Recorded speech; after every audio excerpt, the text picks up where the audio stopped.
नमस्कार बच्चों। मेरी बीमारी श्यामा ने ली इस पाठ के दूसरे भाग में आप सभी का स्वागत है। बच्चों, हमने इस पाठ के शुरुआत में देखा था कि लेखक श्री हरिवंश राय बच्चन ने अपने जीवन के कुछ अंश इस पाठ के द्वारा हमारे समक्ष प्रस्तुत किए हैं। हरिवंश राय बच्चन अमिताभ बच्चन जी के पिताश्री हैं।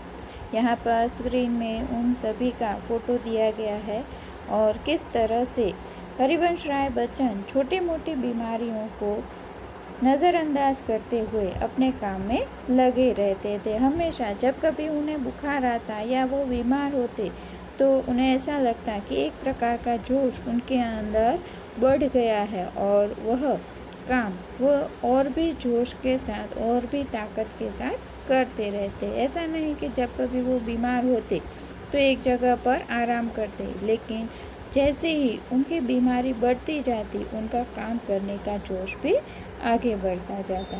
तो देखिए पाठ में आगे पेज नंबर 26 पर, यह बुखार मामूली न था। हमने आगे के पीरियड के अंदर बात की थी कि लेखक को बुखार आता और वो और भी जोश के साथ काम करते रहते, लेकिन इस बार जो बुखार था वो मामूली न था। इसका संबंध उस तूफान से था जो पिछले 9 महीनों से मुझे झंझोर रहा था और जो शांत होने से पूर्व सबसे अधिक विध्वंसक झटका मुझको दे गया था। यानी मैं हिल जाऊं ऐसा जोरदार झटका इस बुखार के कारण मुझे लग चुका था।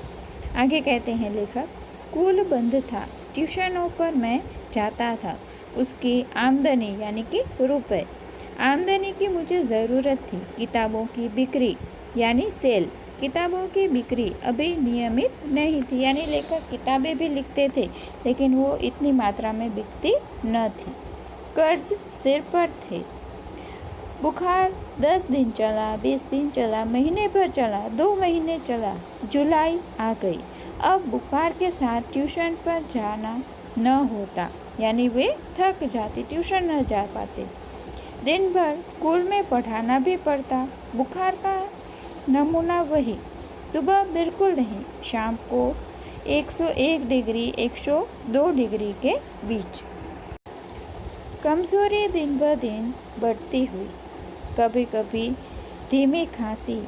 दवा शौकिया दवा बाटू एक होम्योपैथी ही करता था, यानी कि एक व्यक्ति था जो मेरी होम्योपैथी दवा भी करता था।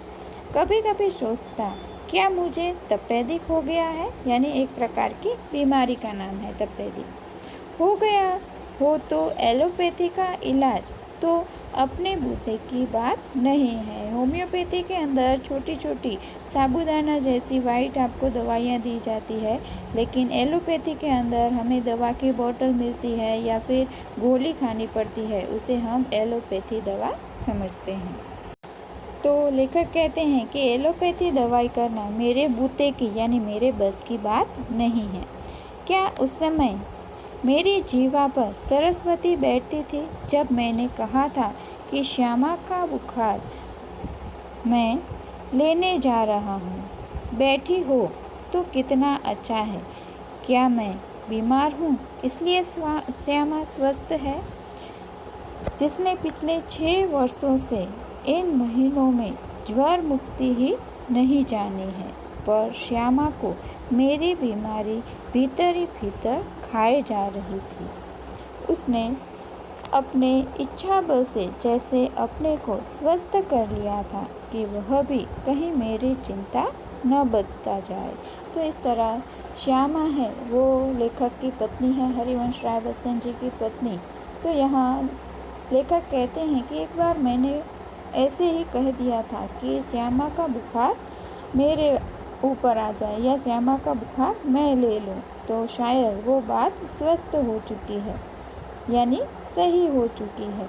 आगे जब कभी मुझे बुखार आता श्यामा एकदम दुखी होती, लेकिन वो व्यक्त करती नहीं। यहाँ पर बुखार के लिए ज्वर शब्द दिया गया है। उसके अतिरिक्त यानी कि श्यामा के अतिरिक्त मेरी बीमारी का शायद किसी को पता भी न था, क्योंकि सारे काम तो मैं सामान्य रूप से किए ही जा रहा था, यानी जब कभी मैं बीमार होता वो पहले ही बता चुके हैं कि कभी वो आराम से बैठते ही नहीं थे। गर्मी में तो सभी थोड़े बहुत दुबले हो जाते हैं। एक दिन मुझसे कहा कि मैं डॉक्टर बी के मुखर्जी से अपनी परीक्षा कराऊं, यानी अपना चेक इन कराऊं। मैंने टाल मटोल किया, यानी बात टालने की कोशिश की, तो उसने ब्रह्मास्त्र छोड़ दिया। मैं जब तक अपने को डॉक्टर को न दिखा लाऊं, वह खाना नहीं खाएगी। यानी उनकी पत्नी ने कहा कि अगर आप डॉक्टर के पास नहीं जाएंगे तब तक मैं नहीं खाऊंगी।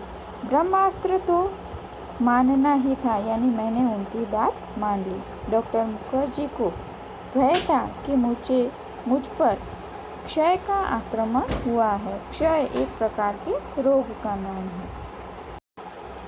नुस्खा उन्होंने लिख दिया और कुछ दिन चिंता मुक्त होकर पूरी तरह आराम करने को कहा। नुस्खा मुझे मौत का परवाना लगा।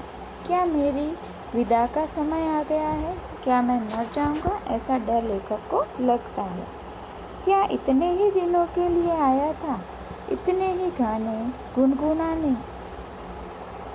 केवल इतना श्रम संघर्ष करने, इतने दुख संकट उठाने, स्वागत के ही साथ विदा की होती है तैयारी।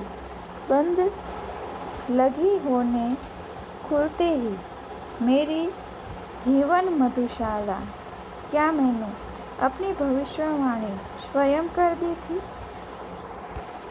सबसे मर्मवेदी प्रश्न था, क्या श्यामा के भाग्य में वैधव्य भी लिखा है? यानी कि मैं मर जाऊंगा तो श्यामा विधवा हो जाएगी। क्या उसके भाग्य में ये भयानक बात भी लिखी है? इस तरह लेखक सोच रहे हैं कि क्या मैं इतने दिनों तक ही जीवित रहने वाला था। इस चिंता में पड़ जाते हैं। श्यामा ने मेरी बीमारी सुनी तो कांप उठी, पर तुरंत संभल भी गई, दृढ़ भी हो गई। जैसे उसने पल भर में अनुभव कर लिया कि उसका कांपना मैं सहन नहीं कर पाऊंगा। यानी उनकी पत्नी डर जाती है, फिर भी अपने आप को संभाल भी लेती है। इस खबर से मेरे माता पिता को लकवा सा मार गया। यानी उनके माता पिता को इस बात से लकवा हो गया। पिताजी धैर्यवान व्यक्ति थे। उन्होंने मुझसे कहा, घबराओ नहीं, हम घर बेचकर तुम्हारा इलाज करेंगे। यानी उनके पिताजी उन्हें आश्वासन देने की कोशिश करते हैं। शालिग्राम असमर्थ था कि एक उसास लेकर रह गया। मैंने कुछ दिनों के लिए ट्यूशन और स्कूल से छुट्टी ले ली। किताबों की बिक्री से कुछ रुपए पड़े थे, उससे दवाएं मंगवा ली और चारपाई पर लेट गया। श्यामा की सेवा साकार हो गई। डॉक्टर ने निश्चिंत होकर आराम लेने के लिए कहा था। जब बहुत कुछ करने को रहता था, चिंता के लिए समय ही कहाँ था। अब तो चिंता ही चिंता करने को है। यानी कि अब मैं फ्री हूँ, आराम में हूँ, अब मुझे चिंता सताती है। जब मैं काम में व्यस्त रहता था तब मुझे बिल्कुल चिंता नहीं होती थी। विशेष चिंता भी मुझे सिर पर चढ़े कर्ज की थी। यानी मैंने जो पहले से कर्ज ले रखा था उसकी मुझे ज़्यादा चिंता थी। मेरा इलाज हो या न हो, पर कर्ज की किस्तें तो जानी ही चाहिए। यानी भले ही मेरे इलाज के लिए पैसे न हो, लेकिन जितने भी पैसे मुझे किस्तों में यानी थोड़े थोड़े करके जमा करवाने हैं, कर्ज लिया है उनको, तो उनके पास पैसे मुझे भेजने हैं। उनके नियमित अदायगी के साथ मेरी साख जुड़ी थी।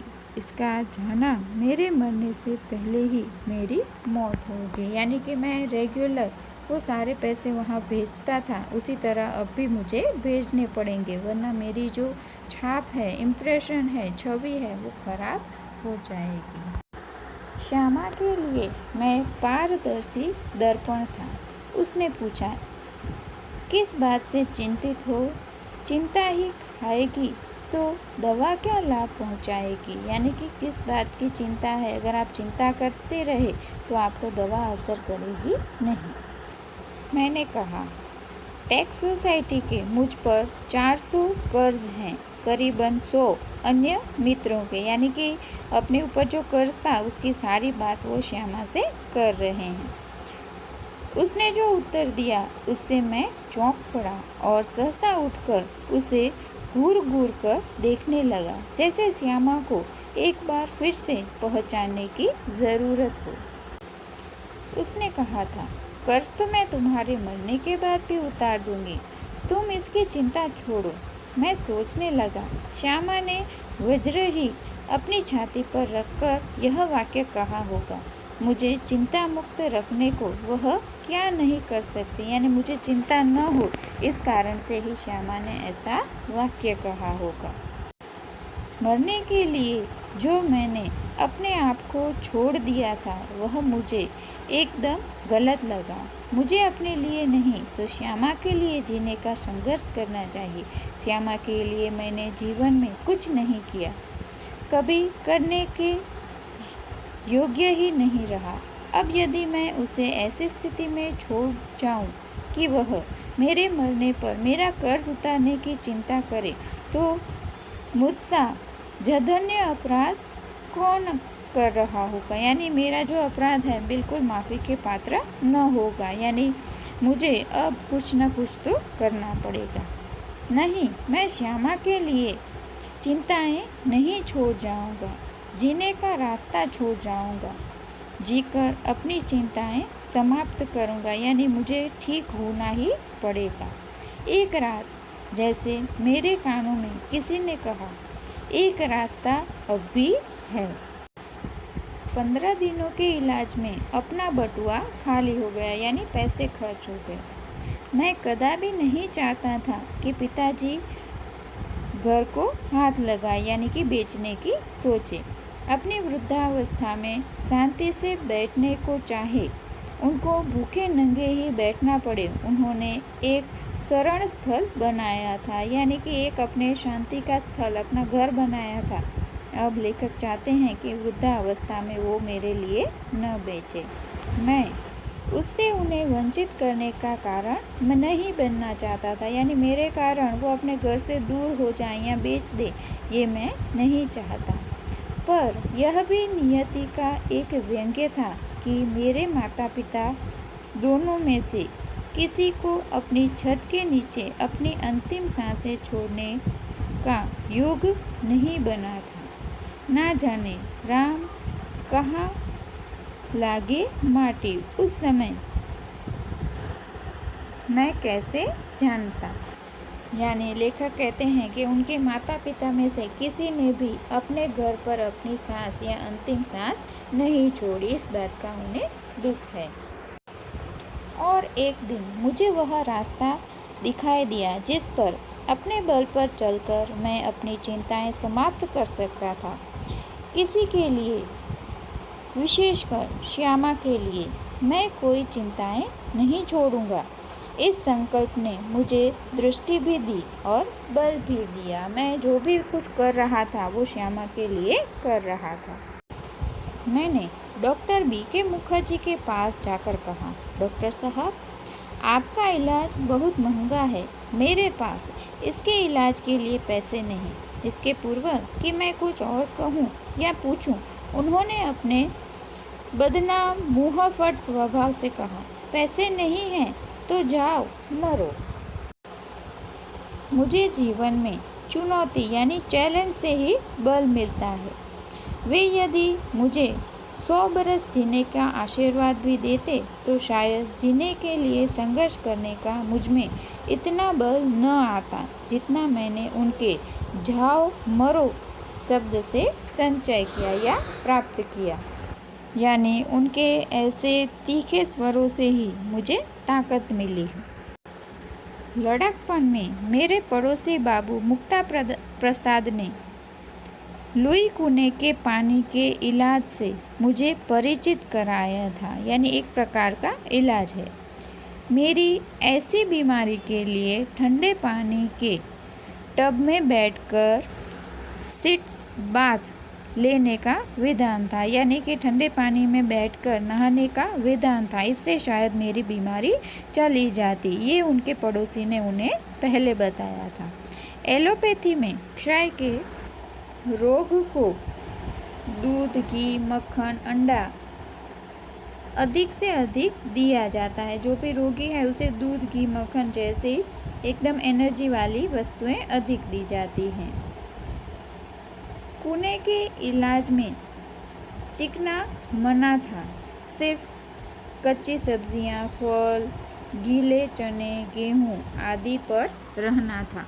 न दवा पर कुछ खर्च, न बुखार पर खर्च, न खुराक पर खर्च, यानी दवाइयों पर इस प्रकार कोई भी खर्च नहीं था। जो भी था वो खाने पीने में ध्यान रखना था।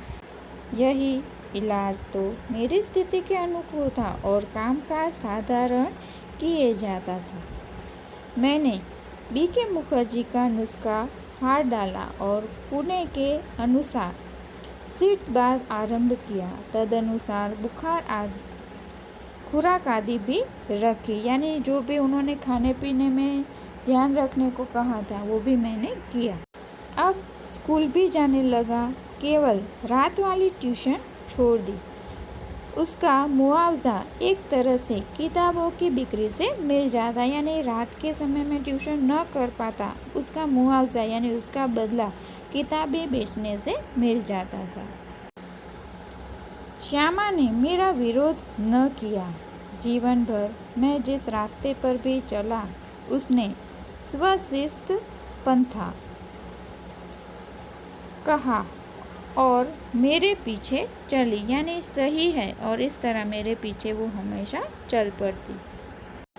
मेरी स्नान चिकित्सा के संबंध में भी वह प्रतिदिन अपनी सेवा सहयोग देती रही। सबसे अधिक अपने इच्छा बल से उसने मुझे अपने रास्ते पर न ठहरने दिया, न पीछे फिरने दिया, यानी उसके अंदर, श्यामा के अंदर पता नहीं ऐसी इच्छा शक्ति थी कि उसकी तरफ मैं खींचा जाता और उसके लिए कुछ भी कर्ज न छोड़ जाऊं और खुद स्वस्थ हो जाऊं, ऐसी आशा मेरे अंदर झांकती रहती। पता नहीं ऐसा कुछ आकर्षण श्यामा के जीवन में था। यहाँ कविता की एक पंक्ति कवि ने डाली है, साथ में कवि और लेखक दोनों हैं हरिवंश राय बच्चन जी। उनकी एक पंक्ति उन्होंने डाली है खुद की, राह पकड़ तू एक चला चल पा जाएगा मधुशाला, यानी तू एक राह पकड़ ले, तू निश्चित ही जिस स्थल पर जाना चाहता है वहाँ तक पहुँच जाएगा।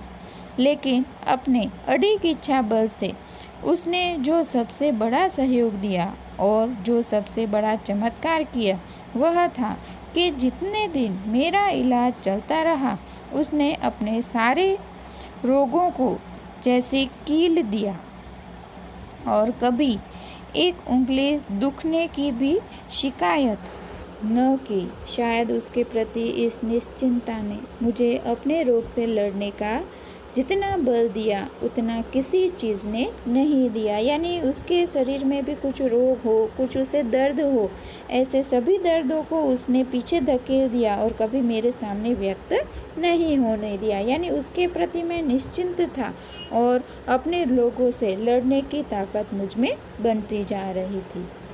इस आत्मनियंत्रण, आत्मनिग्रह, इच्छा बल, हठ योग की समझ में नहीं आता उसे क्या मानूं या क्या नाम दूं। बड़ी महंगी कीमत उसे चुकानी पड़ी, यानी कि उसने कुछ भी व्यक्त नहीं किया, अपने दर्द को मेरे सामने नहीं आने दिया ताकि मेरा जो हठ योग है, मेरी इच्छा शक्ति है, यानी ठीक होने का मेरा जो निश्चय है टूट न जाए। इस कारण से श्यामा ने अपनी एक भी बात मेरे सामने व्यक्त न की। लेकिन लेखक कहते हैं उसके इस चुप रहने की बात के मुझे बहुत बड़ी कीमत चुकानी पड़ी। अपने क्षय ज्वर से पूर्णतया मुक्त हो जिस दिन मैंने सामान्य भोजन किया 15 अप्रैल 1936 को, ठीक उसी दिन वह चारपाई पर गिरी और फिर न उठी। यानी कि लेखक कहते हैं कि मैंने अपने इतने सारे उपाय किए और मैं ये उपाय अपनी पत्नी को देखकर ही करता था, लेकिन उसके शरीर में भी कुछ रोग था, उसे भी कुछ दर्द था। उसने मेरे सामने व्यक्त नहीं किया। उसे लगा कि उसके दर्द को जानकर मैं दुखी हो जाऊंगा, अपना विश्वास नहीं रहेगा। यह सोचकर श्यामा ने अपने दर्द को मेरे सामने व्यक्त नहीं किया। लेकिन इसका परिणाम ये हुआ कि जैसे ही मैं क्षय ज्वर से यानी क्षय नाम के रोग से मैं फिर से स्वस्थ हो गया और पहली बार जब मैंने सामान्य रूप से भोजन किया, यानी सभी खा पाएँ ऐसा सामान्य भोजन मैंने किया, क्योंकि इतने दिन तो वो परहेज़ करते थे, जो डॉक्टर ने कहा था, होम्योपैथी वाले डॉक्टर ने, वही खाना खा रहे थे। लेकिन आज मैंने सामान्य भोजन किया। वह दिन था 15 अप्रैल 1936। तो लेखक कहते हैं इस दिन मैं ठीक हुआ और श्यामा चारपाई पर पड़ गई, यानी कि बीमार हो गई, फिर न उठी। 216 दिन बराबर रोग शैया पर पड़े रहने के बाद 17 नवंबर 1936 को उसने अपना शरीर छोड़ दिया, यानी कि मेरी सेवा की और मुझे इतना विश्वास दिलाया, और उसके पीछे खुद अपने शरीर का भी उसने ध्यान न रखा।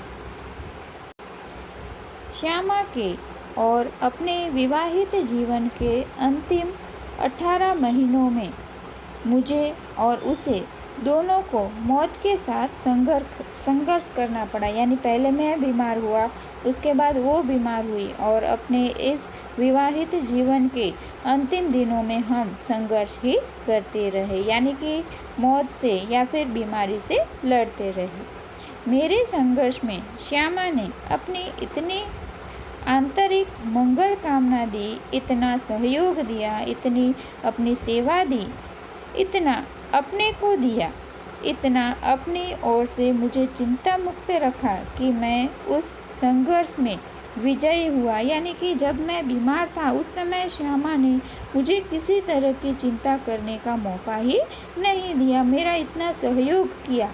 इससे मैं अपने रोग से विजयी होकर वापस आ गया। पर उसके संघर्ष में बहुत मैंने अपनी शुभकामना दी, बहुत सहयोग दिया, बहुत सेवा दी, बहुत अपने को दिया, पर वह पराजित हो गए। जिस तरह मैं बीमार था उसने मेरी सेवा की, उस तरह उसकी बीमारी में भी मैंने उसे बहुत सहयोग दिया, लेकिन वह पराजित हो गई, यानी कि बीमार होकर फिर से खड़ी न हो पाई।